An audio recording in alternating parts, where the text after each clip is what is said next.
Wives, be subject to your husbands. Husbands, love your wives as Christ loves the church.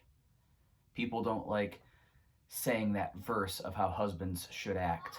I've seen on talk shows, whether it be on Maury Povich or something, or Steve Wilkos, one of those shows a long time ago, there was a real jerk husband on there, and he says the Bible says that women have to be subjects to their husband. Yet he never cited the scripture verse directly after where husbands need to love their wives as Christ loved the church. This video is for the wives of porn addicts. Specifically, in my area of where I know the most, this is going to be most helpful for Catholic wives. But if you're Protestant or whatever other denomination, feel free to listen as well, okay? So it's a big deal. That's why I'm asking you to listen. Don't just shut it off, okay? So this, a lot of people are going to mock the video if they see it. They're going to come in, they're not even going to watch the video, and they're just going to start typing away these attacks of how crazy Catholics are and how crazy you are and how pornography is harmless and blah, blah, blah. It's just like, look, I've heard, this is something I know a lot about. And if you're going to say something against it, you want to make fun of me or whatever, I'm pretty much going to ignore your comment. I'm not even going to reply to it. Just leave a dislike and move on. That's all you have to do. So if you're going to be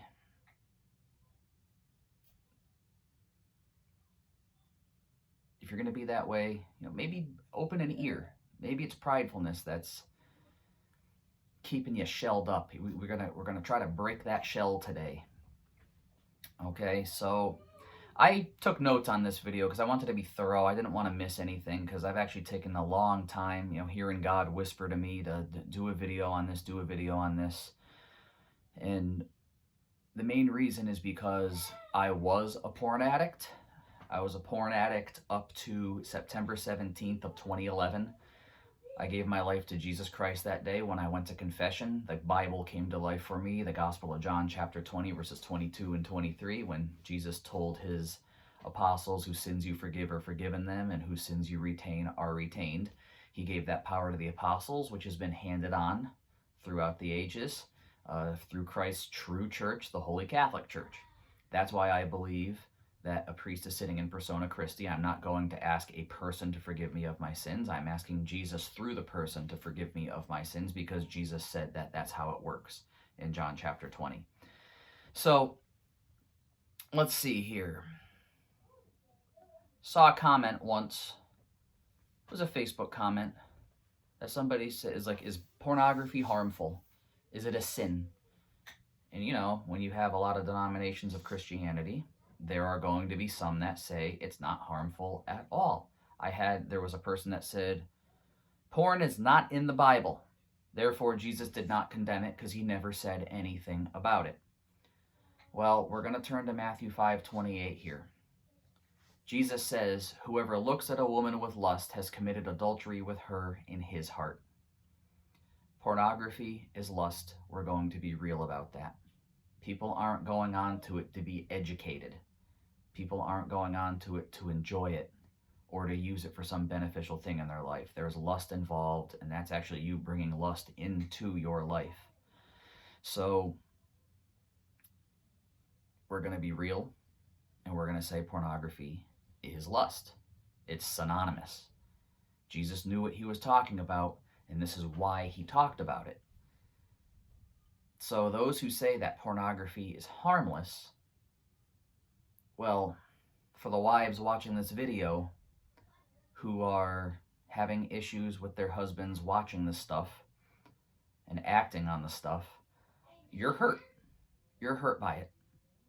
So for people who say pornography is harmless, people are being hurt by it.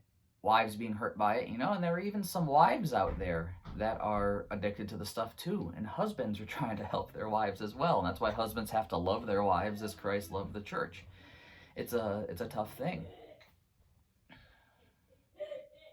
So Jesus knew what he was talking about.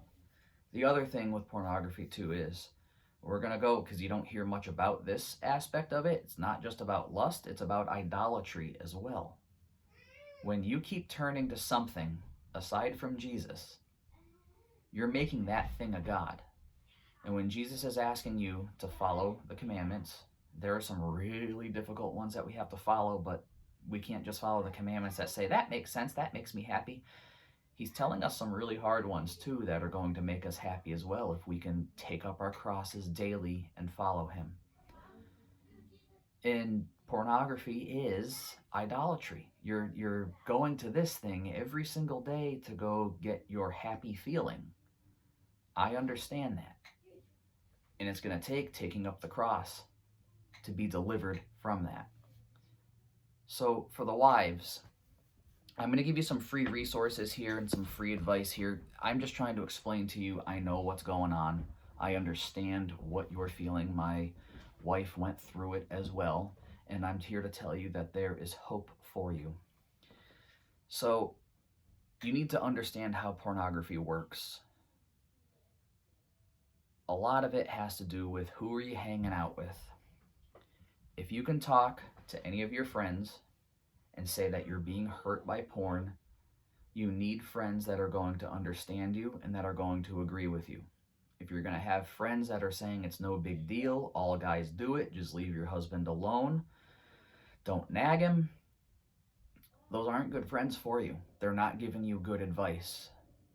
We're all going to be answering one day when we're sitting before the judgment scene of Jesus, and we need to discuss the advice that we gave to other people. Were we bringing the gospel message to other people? And if Jesus said, if you look at a woman with lust, you've committed adultery with her in your heart. And if he says you have to take up your cross daily and follow me, and somebody's telling you the opposite of that, of lust isn't a big deal, don't worry about it. Another one I really like hearing is, this is one I've heard, I like this one. Well, at least, as long as he's not out physically cheating on someone else, then it doesn't really matter. Who cares? I'd rather he look at porn than go out and cheat on other people. That defeats the entire purpose of what Jesus was trying to tell us here. Plus, this is research that I have not done. This is the guess that I am making here. And I'm thinking it makes sense. Let's just think of the husbands that have literally physically cheated on their wives. The husbands that have literally physically cheated on their wives with someone else, I can pretty much guarantee you, I'm pretty much over 99% sure that they view pornography. It starts there. It's an open door. You're letting things in. And this is where, wives, I want you to understand here with what pornography does to the brain. It works in the brain as if it's a drug. You can have had a talk with your husband, and your husband may say, yes, I want to be done with this, I'm so sorry about it. Or you may have a husband that says, leave me alone, I'm not doing anything wrong. That's the pridefulness. I mean, there are multiple scenarios that you can have depending on the personality of your husband. But what's going on in that person's brain, your husband's brain right now, it's a drug. It works like it's a drug, as if you're on heroin. Look at the brain, what happens to your brain when it's on porn. It works like drugs do, and people keep going back to it for a reason, because it's addicting. So I also want to tell you also, for the husbands that are doing this, your husband married you for a reason, and a good one, and it's because he does love you. He's just not experiencing the full Christ-like love yet. And these are sins, I'm not going to say of malice. These are sins not of malice, but of weakness.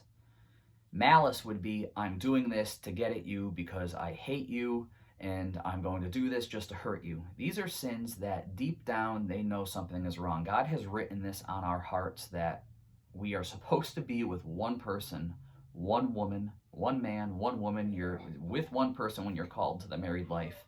And you're not supposed to be looking at someone else. Deep down, we all know that. And that's why the sins are of weakness, because we are looking at that forbidden fruit on the tree. Like the devil tempted Adam and Eve, the fruit on that tree was very pleasing to the eye, is what the book of Genesis tells us. But God told us not to eat from it. Pornography is that current day fruit that's pleasing to the eye for a lot of these men, for a lot of men, but it's that forbidden fruit that God is telling us, don't eat it.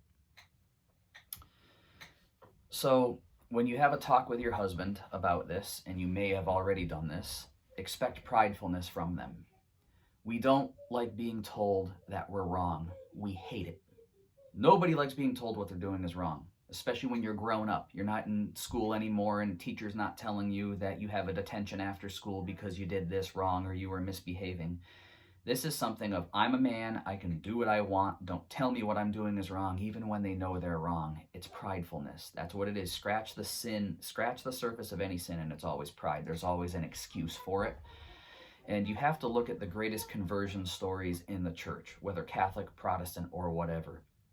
These are people that had to admit that they were wrong, and Christ had to come dwell inside of them, and they changed their lives and repented of it. It is possible. It is possible, but the first thing we have to do is admit that we're wrong. And wives, it's going to be difficult to do that right away. Your husband's got to catch this on his own, and eventually he will. And here's what you can do to help him out. So let me make sure I'm not overlooking anything first. Yes, okay. So the first thing that you have to do for them, you need to forgive them. Forgiving them does not mean forgetting about what they've done. Forgiving them, you're telling them here, no matter what you do in your life, and you can do something as much as going the next step and cheating on me physically with another person. I love you no matter what. I married you for a reason. I'm remembering my wedding vows, and I'm with you no matter what. I love you unconditionally, period. You don't need to do this in order for me to love you. I love you no matter what. But I want what's best for you, and I know that this is what is best for you. The story one of the stories that hit me hard when I was in the process of reverting back to the faith was I was on a website, and it was a story of a woman who was dealing with a porn addict. He swore to her that he was never going to look at pornography again. So she was with him. He was on the computer one day in the kitchen, and she had a basket of laundry, and she was taking it down to the basement to do it. So on her way down, like the steps, she realized that she dropped a couple of socks up on the steps before she came down. She goes, oh man, I gotta go up and get the socks. So when she went up to get the socks, she opened the door. Her husband did not expect to see her there, and she found him looking at porn. And she said, how dare you do this to me? You told me that you were done with this. You were never gonna do this again. I'm betrayed. I hate you. Why would you do this to me? And he says, I'm sorry, honey. I'm so sorry. I've tried to stop, and I just can't. Please forgive me. So she left the house in a huff of rage, but the instinct told her to head to her local church. So she went to her church. She sat in the silence and sat in front of a crucifix. And she said to Jesus, Lord, I have forgiven this man time and time again, and he keeps on hurting me. How can I keep forgiving a man that keeps spitting in my face, who keeps lying to me, who keeps on doing these things? I can't trust him. And she looked at the crucifix, and she saw Jesus heard him say, forgive him. You need to forgive him. So she went back home. She processed that, started crying about it. She knew she had to forgive, and she went home. And she found her husband balled up, curled up on the kitchen floor in like a fetal position. She told him to get up. And he says, honey, please, I swear, I'm so sorry. I just don't know what to do. What am I going to do? And she said to him, sit down. And he sat down, and then she took off his shoes, took off his socks, and got a bowl of water and started washing his feet. And she said, I am here for you no matter what. I will help you through this. Men love hearing that. Husbands and wives, we make a team. We need to be on that same team. We need to be able to help each other. If you have a gambling problem, if my wife had a gambling problem and she couldn't stop, I would have to tell her, I forgive you and I'm going to help you through this. I'm not going to swear at you. I'm not going to yell at you, and I'm not going to leave you. We are a team, and we are going to come together, and we're going to get through this. So I'm just telling you, it's not just about pornography. It can be about drinking. It could be about drugs. It can be about gambling. It can be about anything. You're a team. You've got to work with them. So some free resources I have for you. I have my conversion story to the church. There's a lot of porn talk in there, porn talks. So if you would like it, you can feel free to send me an email. I'm going to leave my email below. I'm going to pin a comment, a top comment, where I'm going to leave all of these resources for you. So you can just send me an email asking if you want to read the book, and maybe your husband can want to read the book too. I read this. I'm almost 37 years old. I wrote this on my 1-year anniversary of my reversion back. It took about 6 months to write it, so it's a PDF. It's not like a solid book or anything, but I'm happy to send the PDF file to you. And it gets a lot more into detail. What else do we have? What else you can do for your husband? Something I've learned through the Exodus 90 program is prayer and asceticism. Asceticism is physical feelings that you can feel offering up your pain for something. So I would say pray and fast for them. If you've never tried fasting before, seriously try it. And I'm not saying fast from the internet, fast from TV, fast from your Facebook page or your YouTube channel. I'm saying fast from food. Skip a meal. Wednesdays and Fridays, try doing something. Try doing an all-liquid diet for your husband, or try skipping 2 meals and having just one. You don't even have to let him know you're doing it. Tell him I'm praying for you, but you can do these things for your husband. Also, in the email, let me know your husband's name. I pray and fast every Wednesday and Friday. I try to go all liquid that day. If I don't go all liquid, I go no meat that day.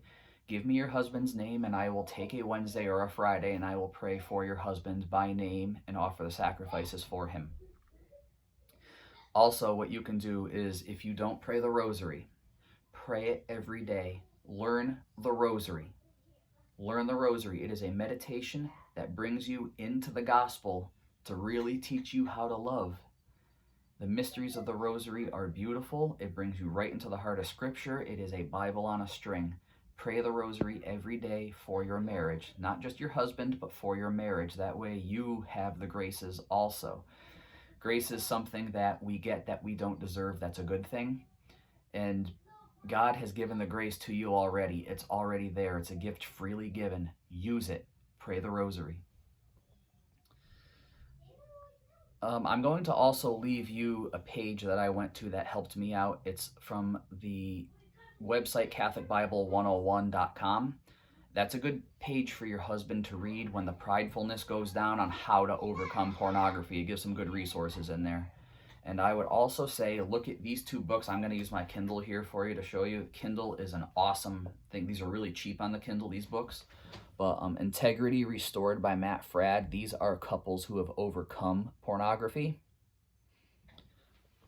10 of them, I believe. And another one for guys to read and women to read who are addicted to porn is the book Delivered by Matt Fradd. And this has testimonies on how people have overcome pornography in their lives. It's definitely worth buying those books. And so give me your husband's name if we're having issues with this. I want your marriage to be saved. Everybody should want their marriages to be saved. So I'm trying to help here. Just through personal testimony of mine. I have other porn talks on my channel as well. You can check out my conversion story that I made a couple of years ago. I talk about it, but the best way to really know the nitty-gritty details of what we have to go through as men when we're trying to overcome this, when we finally say, yes, we're going to fight this, we're going to take up the cross. It is taking up the cross. Let me tell you, the body reacts in a very crazy way when it's something that we're trying to put away. Ask a drug addict or an alcoholic what happens to their body after they stop these things for about 3 days. Things happen. But we can do it. We can do it by the grace of God. We can do it. All right, so have a blessed day, everyone. I am praying for you. I am praying for an end to this epidemic that's leading souls to hell. God bless.